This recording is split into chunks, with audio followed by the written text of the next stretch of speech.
Well, just days after threatening war with Canada, Philippines President Rodrigo Duterte has issued another threat over trash that was illegally shipped to the country nearly 6 years ago. Duterte now says if Ottawa doesn't take back the trash, it will dump them on Canada's beautiful beaches. CTV's Angie Seth has more this morning on that for us. Angie. Yes, that's right, Mercy. A lot of tension brewing here with regards to the garbage the Philippines saying Canada must take back. He's saying there Duterte raising the issue at the opening ceremony of a sporting event Sunday night. He said Canada should not treat his country like a dump site, vowing to ship the garbage back himself next week if no action is taken.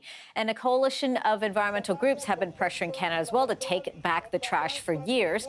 Here's footage of a protest that was held near the Canadian Embassy in the Philippines earlier today. A group called Eco Waste Coalition is demanding the immediate re-export, if you will, of the waste. They're also saying that Canada is in violation of the Basel Agreement. And Marcia, this is a 30-year-old treaty that prevents countries from shipping hazardous waste to the developing world without consent. Okay, so this garbage has been sitting at a port near the country's capital for 6 years.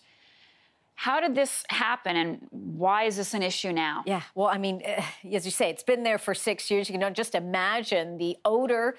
A lot of complaints about that, let alone the garbage and the tons of piles of waste that has just been sitting there. So this dates back to 2013 and 2014. That's when over 100 containers, around 103 containers of household trash that included plastic bottles, bags, newspapers, also included diapers, CDs, etc., were shipped in batches from Canada to the Philippines. Now, officials say the shipments of waste were misdeclared by a private firm called Chiron Inc. as recyclable plastic scraps. The company is denying they've done any wrongdoing. In 2016, a Filipino court ordered Canada to take the trash back. That, of course, has not happened. And with the frustrations now running high, just last week, Duterte threatened war over the issue, saying, quote, "We'll fight with Canada and we'll take them down." Take a listen. Will declare war against them. I will advise Canada that your garbage is on the way. Prepare a grand reception. Eat it if you want to.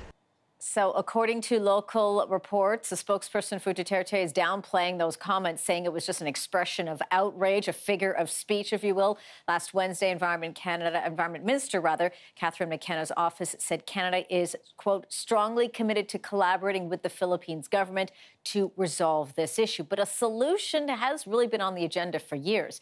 In 2015, at a political summit, this being just after Prime Minister Justin Trudeau was sworn in, he was confronted about the garbage. He promised to look into the issue, and then that commitment was made again in 2017. The only action, however, on that, Marcia, was a year later. Both officials from the Filipino officials and Canadian officials met in Manila, but there's been no further progress on that since then. And so far, no comment from Canada on this today. Okay, Angie, thank you for that. You're welcome.